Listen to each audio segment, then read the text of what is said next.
This episode of Man of Prestige, it's a young lady made a mistake. We as young men, we made so many mistakes, me and many people I know, right? That if we could just get pregnant, right? Anytime we make those mistakes, we could easily be single mothers too, right? But this is another one of those unfair advantage, double standards that's just part of biology and life, and that's how life works and how God, if you will, created the world, right? And instead of moaning and complaining and bitching about single mothers, I want you to embrace them and be a nice shoulder to cry on emotionally. You don't have to marry them, but have some level of empathy, because when you practice that, it translates into your other relationships. Okay, there's something I notice about people that have problem with dating single mother. There's something about them. They're usually assholes. Let's just be honest. Okay, they just if this.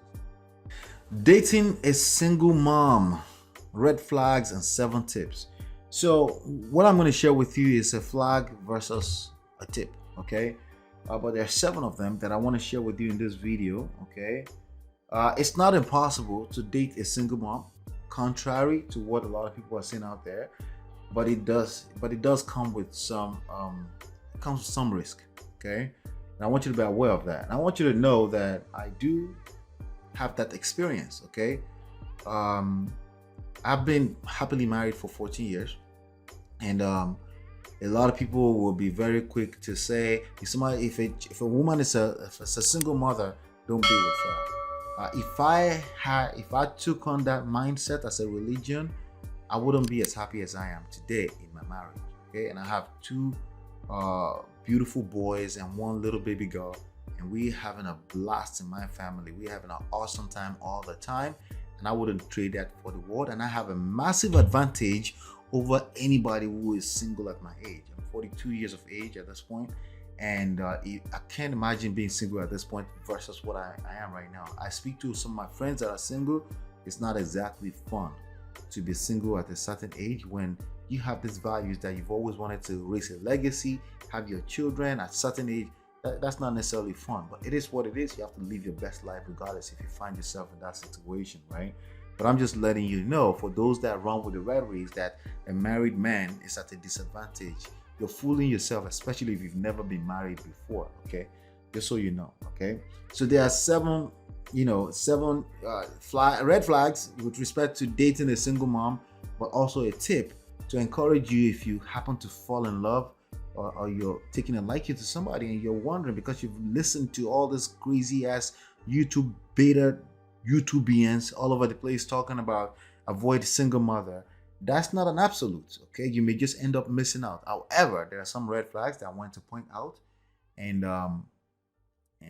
we can both discuss it together, right? Flag/tip number 7. If they have teenage children, don't daddy them. Befriend our teenage friends. Don't try to daddy them. As a matter of fact, the same that's applicable to any one of our children, okay? Don't try to daddy them. Instead, you want to befriend our teenage friends. You want them to be able to fight for you to be around, as opposed to becoming their enemy. See, I have my own children and I treat them like a daddy. Like, I check them, I give them responsibilities, I make sure they're doing their homework, lay their bed, clean up their room and things like that. If I was dating a single mother, and I have a 13 and 11 right now, and my advice is to don't try to be their daddy. Let their mother handle whatever she used to handle before that, and you just be a friend, okay?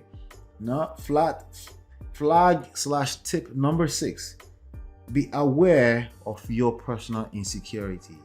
I'm not insecure. No, everyone has insecurity at one level or the other, okay?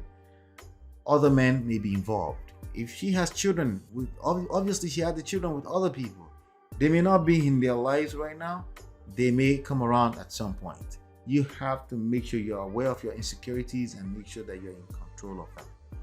When you say I don't have insecurity, you've lost control of your insecurity. Just because you say you don't have insecurity doesn't make it non-existent. You lost control of it, and you're going to create more suffering for yourself. Flag/tip number 5. Don't count on her for emotional intelligence. When you're with a lady and she likes you and everything, she may think she's gonna allow you and give you freedom to do certain things, like scolding her children, like talking at our children some type of way. At some point, she may start to feel some type of way and not be able to express that properly. And you may find yourself get stuck in a like, she's an adult, well, that doesn't stop you from suffering, okay? You could have all these different rhetorics that you want to push down the woman's throat and you're trying to hold them accountable. My point here is don't count on her for emotional intelligence. That's your responsibility as a man, especially in the era that we are finding ourselves right now. If you're going to express more of your emotions, you want to be emotionally intelligent about it. You have to be aware that expressing yourself a certain way, right? You have to be aware that expressing yourself a certain way, even though you're right, can create negative effects in your relationships and effectively hurt you. Be aware of that. So be aware of your insecurity. Other men may be involved. Flag/tip number 5. Don't count on her for emotional intelligence. That's the point. That's flag 5. Flag/tip number 4 now.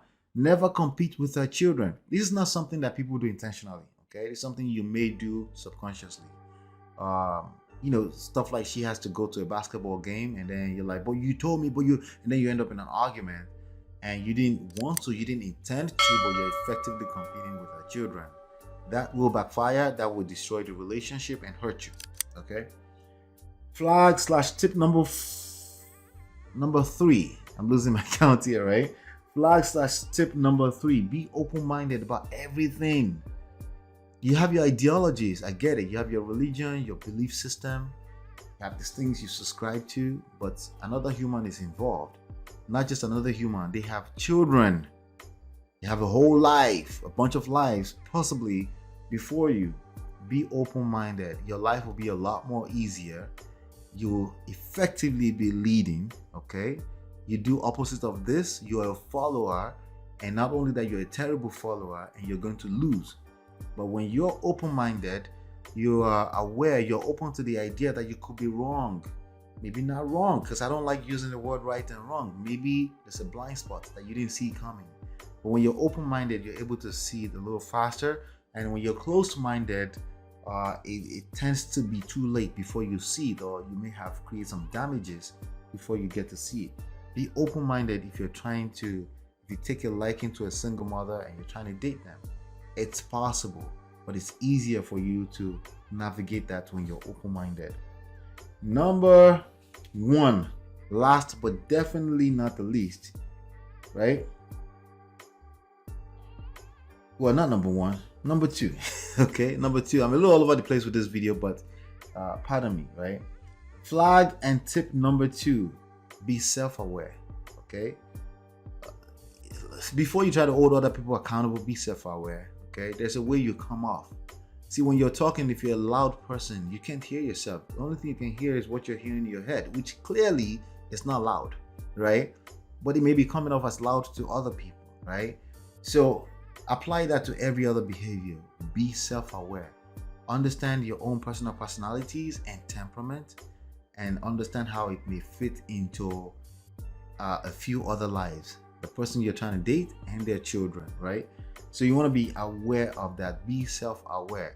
It's the same thing as being open-minded. Just be self-aware. Understand that you're human like the rest of us, and there are flaws and there are things you don't know. There are imperfections, and that's okay.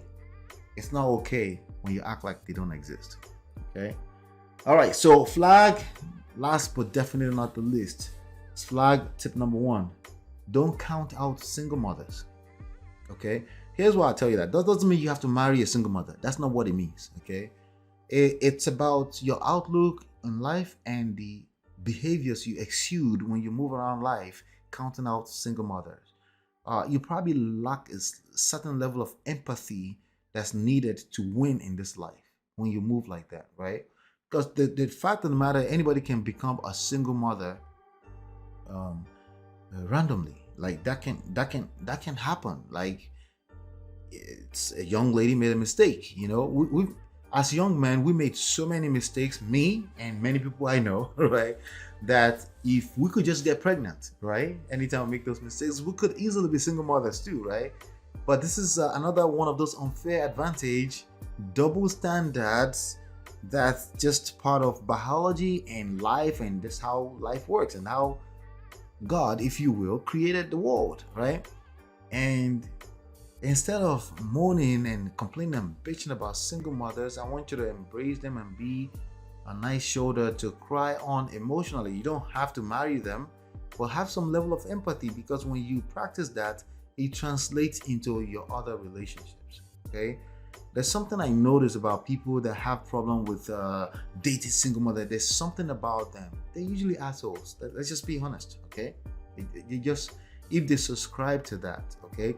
Now, from the standpoint I'm coming here, I'm just letting you know there's some red flags and some tips that you want to be aware of, because that's a child or children is additional layers, just additional layers of barriers you have to go through. That's not the only layers of life. Sometimes just different languages, different dialects, different parts of the country create additional barriers already that you have to go through when you're dealing with romantic relationships. So you just have an additional one. That's all it is. It's not the devil. The children are not the devil. They're not the enemy. These people that are single mothers are not necessarily your enemies, right? But when you move like that and you think they're the devil, they're of the devil, they're of the streets and all this kind of stuff, that shows up in your behavior with the actual person you like, that you're looking for. It shows us your behavior with the person who is not a single mother. It shows up. It does show up. You can't argue that. Okay? So here's a bonus, right? What if she has multiple baby fathers? Okay. If she has multiple baby fathers, there is obviously a pattern there. I'll be extra careful. Just care, okay? I'll be extra careful. Just be careful, okay? Because there's a good chance that there's a reason why she's making the same mistakes over and over again, okay? You still want to approach that with some empathy. You still want to honorably bow out if you choose not to be with this person, as opposed to go out there and paint everybody with a big old brush, every single mother, that nobody should be with them. That doesn't really make any sense in the grand scheme of things.